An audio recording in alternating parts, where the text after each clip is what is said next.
"She's $1 million mistake we need to erase," my mother-in-law whispered, thinking I was out of earshot. The words were meant to break me, and for a second, they did. But what she heard next wasn't sobbing, but my footsteps walking back in. My name is Nancy.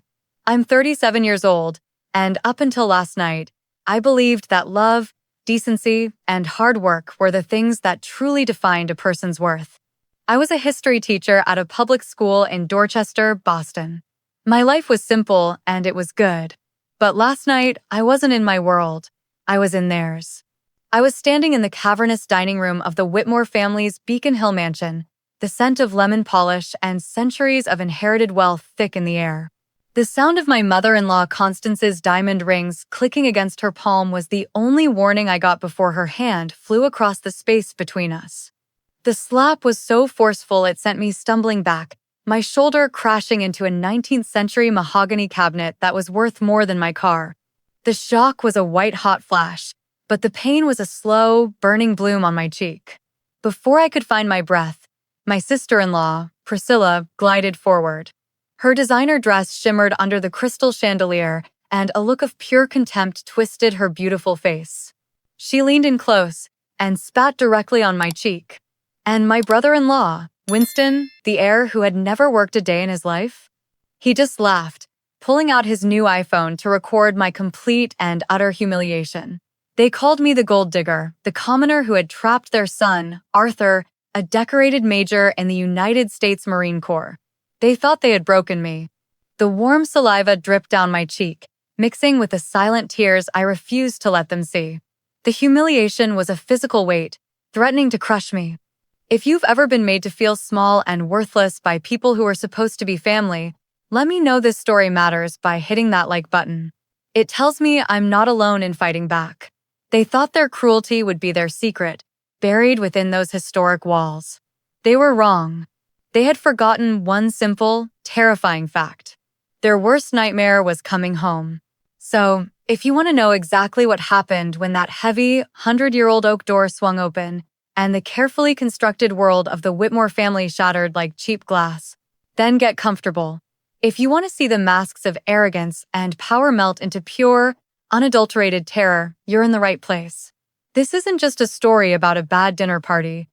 This is one of those raw, unfiltered family revenge stories that reminds you that justice, sometimes, has a way of showing up unannounced. To truly understand the sweet, righteous victory that was coming, you need to see the depths from which I had to climb. You need to understand how I, Nancy Harris, a public school teacher who bought her clothes on sale and drove a 10-year-old Honda, ended up in the crosshairs of a family whose lineage traced back to the Mayflower. The Whitmores weren't just wealthy, they were a Boston institution. Their name was carved into museum wings and the stone archways of Ivy League universities. They moved through the world with the serene confidence of people who had never been told no. And I had dared to fall in love with their son, Arthur. To them, I wasn't a person. I was a problem, a disruption to their pristine bloodline. They made sure I felt it, not with open declarations of war, but with 1,000 tiny cuts, 1,000 condescending smiles, and the chilling silence that fell every time I entered a room. There's a unique kind of loneliness that comes from being an outsider in your own family, a feeling that no matter what you do, you'll never truly belong. If you know what that feels like, I want you to do something for me. Just type the city or state you're watching from in the comments below. Let's see how far this silent army of survivors really stretches. Now, let me take you back 4 years, to a rainy Saturday in April when I first met the love of my life, and unknowingly stepped onto the battlefield. 4 years ago, my world was measured in classroom periods and stacks of papers to grade on weekends. My biggest thrill was finding a rare historical book at the Brattle Bookshop downtown. I was content. Then Arthur Whitmore walked into my life, not at a gala, but at a noisy, chaotic fundraiser in my school's gymnasium. He had just come from a military function, looking completely out of place in his decorated Marine Corps dress uniform amidst the bake sale tables and hand-drawn posters. There was an immediate kindness in his eyes that seemed at odds with the rigid formality of his attire. We started talking over a table of lukewarm punch, and the connection was instantaneous. He didn't talk about his family's fortune. He talked about his service, his love for Boston's history, and his dream of one day leaving the noise of the city behind. Our romance blossomed far from the manicured lawns of Beacon Hill. We had our first real date at a small Italian restaurant in the North End, sharing a pizza and laughing for hours. We took long walks along the Charles River Esplanade, the city lights twinkling around us like a promise. He fell in love with my world, the world of passionate teachers, diverse students, and the simple joy of making a difference. For months, I just knew him as Arthur, the Marine major who could recite entire passages from the Declaration of Independence by heart. When he finally told me the full story of his family, the $200 million estate, the societal expectations, the Whitmore legacy, a knot of fear tightened in my stomach. But he held my hands, looked me straight in the eye, and said, "None of that is who I am, Nancy. That's their world. You are my world." And I believed him. I fell in love with the man, completely unaware that in his family's eyes, a marriage to him wasn't a partnership, but an acquisition. And I was, it turned out, a very poor investment. The first time Arthur took me to the Beacon Hill mansion for Sunday dinner, I felt less like a guest and more like an exhibit on display. The politeness was a thin, brittle veneer over a core of icy judgment. His mother, Constance, dissected my life with surgically precise questions about my public university education and my quaint career choice. His father, Harrison, the stoic former admiral, watched me from the head of the table, his silence more damning than any insult. But their disapproval wasn't just simple snobbery. I found out after we got engaged that it had a price tag. Specifically, a $50 million price tag. Arthur's grandfather, a man who apparently controlled his family from beyond the grave, had established a trust fund for each of his grandchildren. Arthur's $50 million was set to be released to him on his 35th birthday, which was just months away. But there was a poison pill hidden in the legal jargon, a deliberately vague passage that Constance wielded like a weapon, a morality clause. It stated that for the funds to be released, the beneficiary must be in a stable and respectable marriage that upholds the family's reputation. The sole judge of what constituted respectable was a committee of one, his mother, Constance. Suddenly, every dismissive glance, every backhanded compliment, clicked into place. They weren't just trying to intimidate me, they were building a case. They were laying the groundwork to declare me and our marriage unfit, thereby keeping the $50 million under their control. It's a chilling feeling when you realize that to some people, your love is just a number on a balance sheet, a liability. I have to know, have you ever felt like the black sheep in your own family? The one who didn't fit the mold? Type outsider if you know that feeling, or insider if you always fit in. I'm curious to see who is listening to this story tonight. My love for their son wasn't just an inconvenience, it was a high-stakes threat to their bottom line. And the Whitmores always protected their bottom line. The 9 months Arthur was deployed with his unit in the Pacific were the longest of my life. The nearly 7,000-mile distance felt like an ocean of silence, punctuated only by our crackly video calls, his face tired but always lighting up when he saw me. During that time, the Whitmores were blessedly quiet. It was a cold war, but a peaceful one. I assumed they were content to let the distance do their dirty work, hoping the strain of deployment would break us. I foolishly believed they had surrendered. Then, last Tuesday afternoon, as I was grading papers, my phone buzzed with an unfamiliar number. My stomach tightened when I saw the Beacon Hill area code.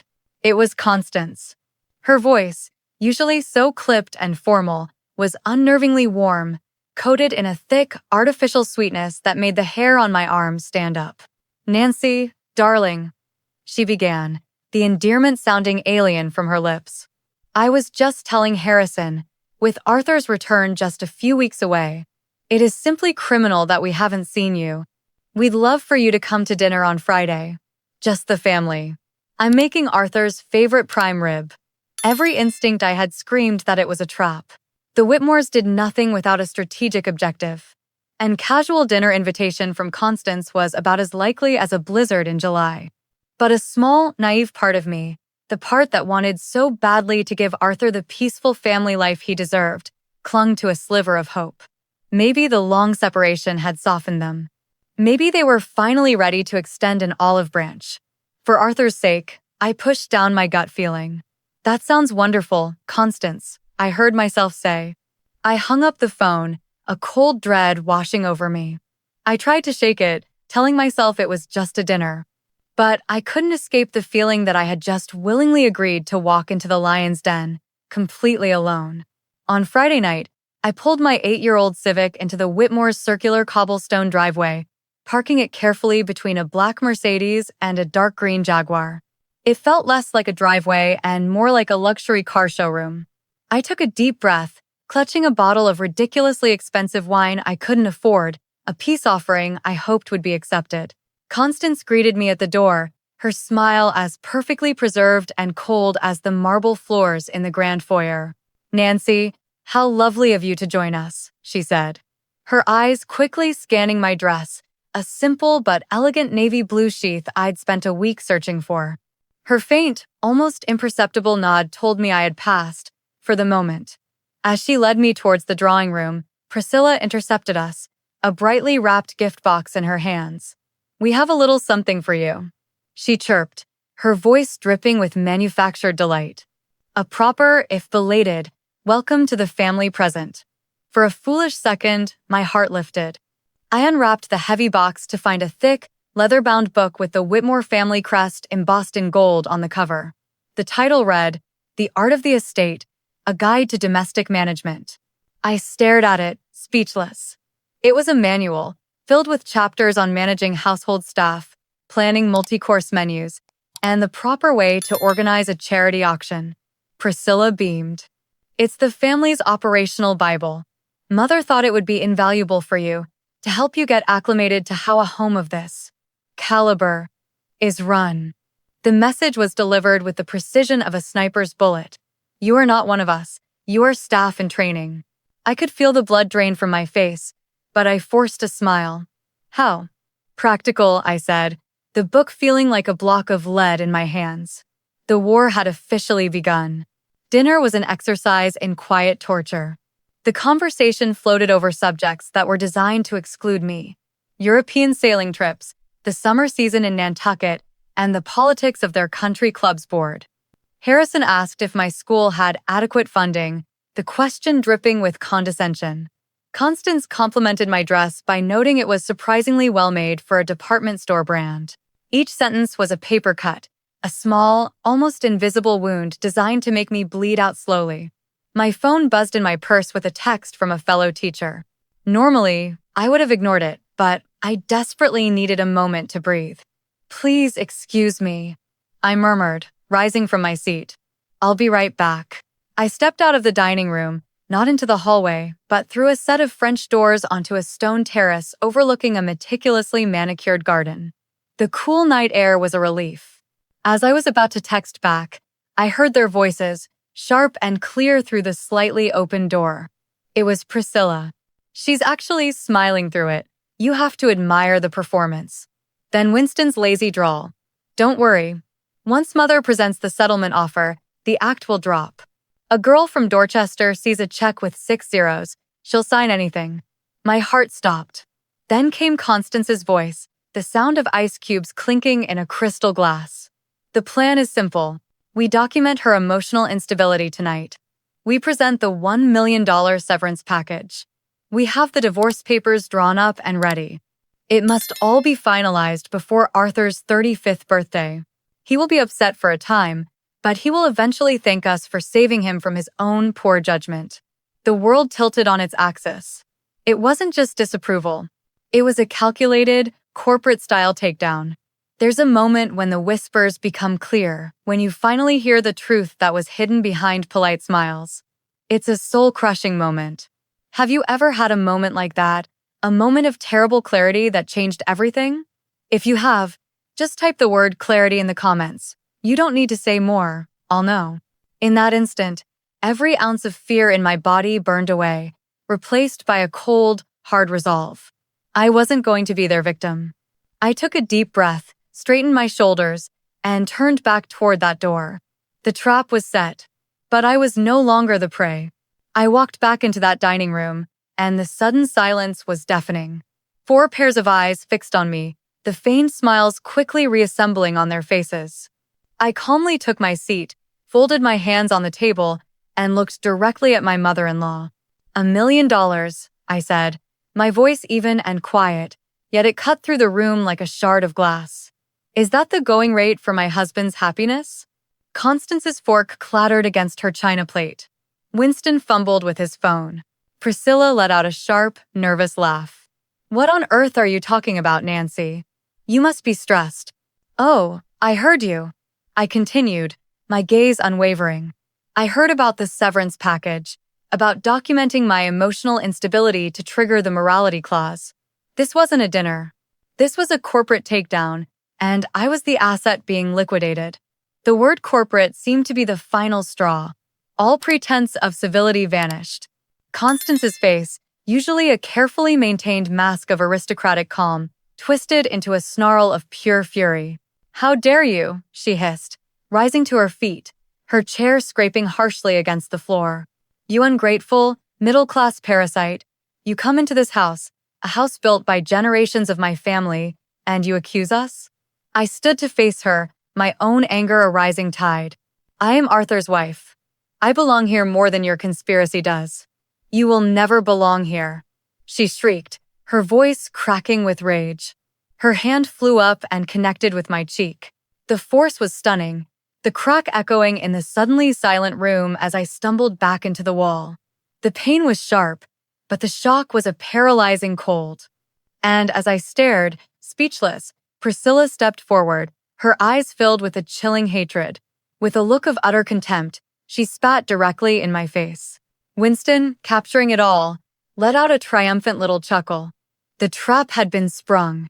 I wiped Priscilla's saliva from my cheek with a trembling hand. The sting from the slap had dulled into a deep, throbbing ache.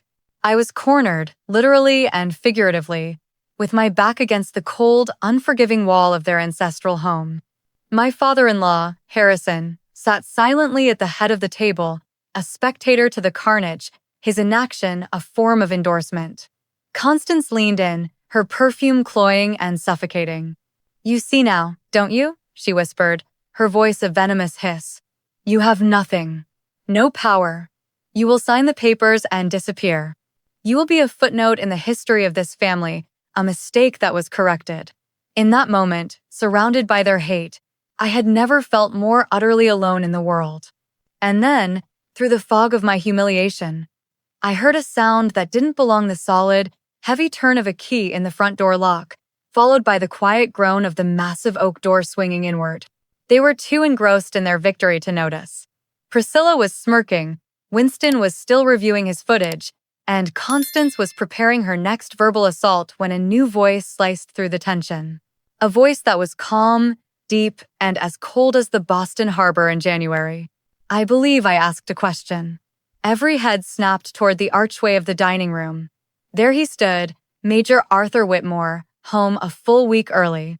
He was still in his dusty combat uniform, a rucksack slung over his shoulder, looking like he'd just stepped off a transport plane from the other side of the world. His face was a mask of exhaustion and granite, but his eyes were sharp, missing nothing.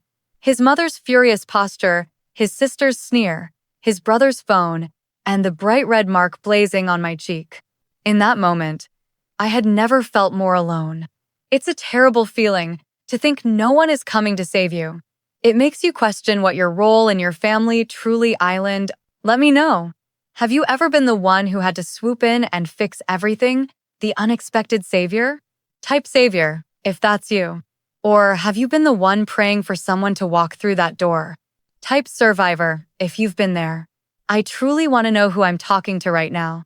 The room went so quiet you could hear the faint ticking of the grandfather clock in the hall. The ambush was over. A court-martial was about to begin. Constance, a master of composure, recovered first. She pasted on a brilliant smile, a dazzling display of denial, and glided towards her son. Arthur, darling, what a magnificent surprise. We weren't expecting you until next week. She reached for his arm, but he took a half step back, a small, almost imperceptible movement that stopped her cold. We were just having a rather spirited family discussion, she continued, her voice dripping with false warmth. Nancy got a bit emotional. You know how she can be. Arthur didn't even glance at her. He walked slowly over to me, his eyes locked on my face. He gently tilted my chin up, his thumb brushing against the fiery red mark on my cheek. "Is that what this is, Nancy?" he asked, his voice dangerously quiet. "Are you being emotional?" I could only shake my head, a fresh wave of tears blurring my vision. His father, Harrison, cleared his throat, attempting to regain control. "Son, this is a private family matter. A simple disagreement." "A disagreement," Arthur repeated, the words flat and devoid of emotion. He turned his head slowly, his gaze sweeping over his family. "I stood in the foyer for the last 3 minutes. I heard about a severance package. I heard the words emotional instability.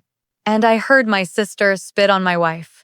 The color drained from Priscilla's face. Winston fumbled with his phone, his thumb hovering over the delete button. "Don't bother, Winston," Arthur said, his voice like ice. "You see, after grandmother's silver service went missing last year, I had a comprehensive security system installed. Mom was so certain it was the caterers." He lifted his chin towards a tiny, discreet dome in the corner of the ceiling, nestled among the ornate molding. "They're top of the line. 4 Kelvin's video. Crystal clear audio. And everything is backed up to a secure cloud server that only I can access." He let the words hang in the air. The silence that followed was the sound of their world collapsing. They weren't just caught, they were chronicled. Constance stared at the tiny black dome on the ceiling as if it were a basilisk that had turned her to stone. "You recorded this family," she whispered, the words filled with horrified disbelief.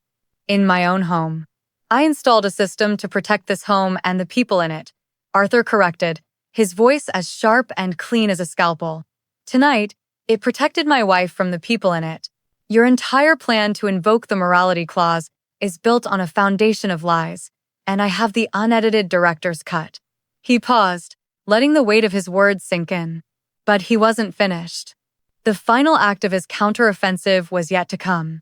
He reached into the breast pocket of his uniform jacket and pulled out a single, age-yellowed envelope. He laid it gently on the center of the mahogany table. "But the truth is, Mother, even without the video footage, your plan was always going to fail." Constance stared at the letter as if it were a snake. "What is that?" "This," Arthur said, "is a letter my grandfather gave me the day I was commissioned as a Marine officer. He told me to keep it sealed until I was absolutely certain I had found the woman I was going to marry." He unfolded the brittle paper. It's a personal addendum to his will. In it, he writes that he always worried you valued pedigree over principle. So he clarified that the morality clause was only to be invoked in the event of a felony criminal conviction. And the final authority on interpreting the clause? That power belonged to me, not you. He looked directly into her eyes. He trusted me, his grandson, to choose a woman of character. He didn't, it seems, trust you to recognize one. There is nothing more satisfying than watching a bully realize their power is gone.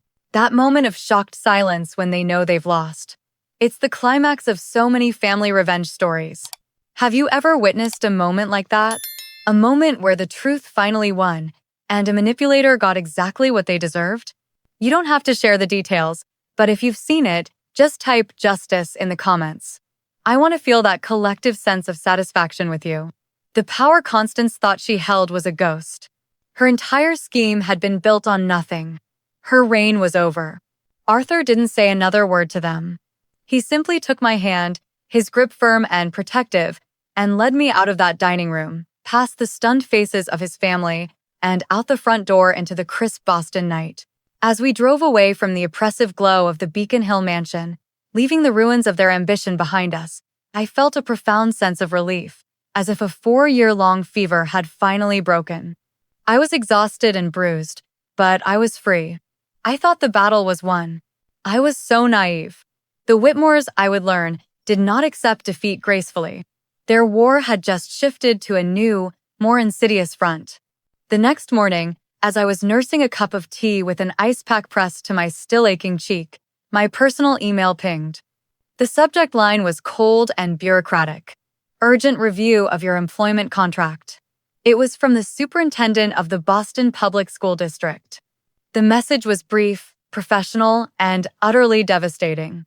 It stated that due to serious allegations of unprofessional conduct that had been brought to the board's attention, I was being placed on immediate and indefinite administrative leave. My school email account had been deactivated, and I was not to set foot on school property pending a full investigation. I read it 3 times, the words blurring. My job was my life, my passion. The allegations were a phantom, a lie conjured from thin air. I knew, with a sickening certainty, exactly what had happened. Constance had made a phone call. She couldn't get the money. She couldn't break our marriage. So, she aimed her poison at the one thing that was entirely mine. She had reached out to her old Vassar roommate, a woman who now sat as the chairperson of the school board. This wasn't a loud, angry attack.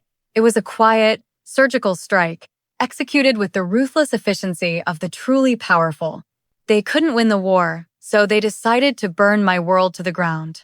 I showed Arthur the email from the school district, my hand trembling so much I could barely hold my phone steady.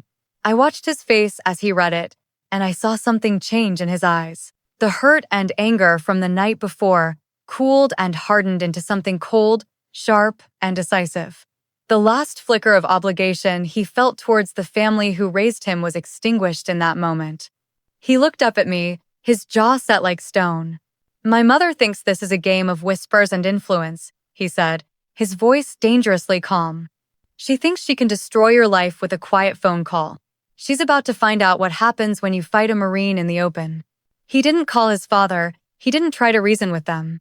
He opened his laptop, went to his secure cloud server, and downloaded the entire, unedited 20-minute video file from the dining room. The audio was pristine. The video was so clear you could see the shock in my eyes and the triumphant sneer on Priscilla's face. He attached the file to a new, anonymous email.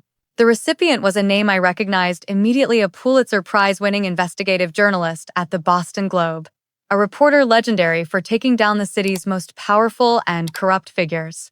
His subject line was 5 simple words: a story on Beacon Hill. Then, he hit send. They had crossed a line. They attacked my life, my identity. And at that moment, we knew that playing by their quiet, behind-the-scenes rules would only lead to our destruction. Sometimes, the only way to fight a shadow is to drag it into the light. What do you think? Do you believe in fighting fire with fire when you're pushed to the edge? Let me know in the comments if you think we did the right thing. I'm not asking for judgment, just your honest truth. It was like dropping a lit match into a canyon of dry brush. The silence didn't last long. 2 hours later, an unknown number called my phone. It was the journalist from the Globe. The firestorm was about to begin. The story broke on the front page of the Sunday Globe. The headline was devastatingly simple: "A Beacon Hill disgrace. Video shows prominent Boston family assaulting war hero's wife." The article was meticulous, detailing not just the assault but the financial motivations behind it, and it included a link to the full, unedited video. By noon, the story had been picked up by the national news wires. By 3 p.m., our small story had become a viral sensation, a trending topic on every social media platform. The video was everywhere, played on a loop on cable news, dissected and debated in thousands of online forums. The court of public opinion had convened, and the verdict was swift, unanimous, and brutal. The fallout for the Whitmores was catastrophic. The museum where Constance had reigned as the chair of the board for a decade demanded her immediate resignation. Major corporate donors to Harrison's naval charity began publicly pulling their funding. Priscilla's boutique interior design firm was flooded with so many negative reviews that she had to shut down her website, her wealthy clients scattering like cockroaches in the light. Winston was summarily expelled from his prestigious business school for violating its code of conduct. Faced with a tidal wave of outrage from parents and teachers, the Boston School Board not only reinstated me with a public apology but also launched a formal ethics investigation into the chairman who had suspended me. The district attorney, citing the irrefutable video evidence, filed charges of assault and battery against Constance and Priscilla. Their power, which had always been wielded in the quiet, insulated corridors of Boston's elite, crumbled instantly under the harsh, unforgiving glare of the public spotlight. Their name, once a symbol of prestige, was now a synonym for shame. It's been a year. We no longer live in the city. We bought a modest house with a small yard about 45 minutes outside of Boston, a place where the loudest sound is the wind in the trees. The legal battles ended quietly. Faced with irrefutable evidence, Constance and Priscilla accepted plea deals that involved probation, a significant fine, and court-mandated therapy. We haven't seen or spoken to them. Our victory wasn't in their punishment, but in our peace. When Arthur's 35th birthday arrived, the $50 million from his grandfather's trust appeared in his account. For months, it sat there, untouched. It felt like blood money, tainted by the greed and cruelty that had nearly torn our lives apart. We didn't want it. But we also knew we couldn't let its dark history be its final chapter. So, we decided to give it a new story. 3 months ago, we officially launched the Whitmore Harris Foundation, a nonprofit dedicated to providing full 4-year university scholarships to students from Boston's most underserved communities. We endowed the foundation with the entire $50 million. I left my teaching position and now serve as its full-time director. I spend my days reading applications from brilliant, resilient kids and telling them that their dreams are valid and their futures are worth investing in. I use the money that was meant to exclude me to bring others in. And our own future is growing too. This morning, Arthur was in the spare bedroom, carefully painting the walls a soft, sunny yellow. He was humming off-key, a streak of paint on his nose, looking happier and more at peace than I have ever seen him. I stood in the doorway, a hand resting on my gently swelling stomach, and watched him. We're expecting a daughter in the spring. We're going to build her a world founded on love, not legacy. We took the poisoned inheritance of one family and turned it into a hopeful future for hundreds more. That, we decided, was the best revenge of all. Looking back on that terrible night in the Beacon Hill mansion, it feels like a lifetime ago, a scene from a movie about someone else. The memory of the slap has faded, and the sting of the humiliation is gone. What remains are the lessons, etched not in pain, but in strength. I once thought that justice was about watching those who wronged you get what they deserved. But I've learned that the most powerful form of justice, the only kind that truly sets you free, isn't about their downfall. It's about your own ascent. It's about taking the rubble of what they tried to destroy and using it to build something beautiful and strong in your own name. The truest revenge is a life well lived, a life filled with a purpose and joy so profound that their memory has no place left to fester. I learned that family isn't always the one you are born into. Sometimes, family is a choice. It's the person who stands by you in the fire, who believes in you when you've forgotten how to believe in yourself. Family is built on a foundation of respect, not obligation. And as for forgiveness, I've realized it's not about absolving them of their sins. It's about absolving yourself of the burden of carrying their hatred. I forgive them, not because they deserve it, but because I deserve peace. It was the final act of reclaiming my own story. My message to you, to anyone listening who feels trapped by the expectations or cruelty of others, is this. You are the author, you hold the pen. You have the power to write an ending they never saw coming, to build a legacy of your own choosing. This journey taught me that true family isn't something you're born into. It's something you build with love and respect. If you've ever had to fight for your own worth, to create a life on your own terms, then this space is for you. Subscribe and join a community of people who know that the most powerful stories are the ones we write for ourselves. Thank you, from the bottom of my heart, for listening.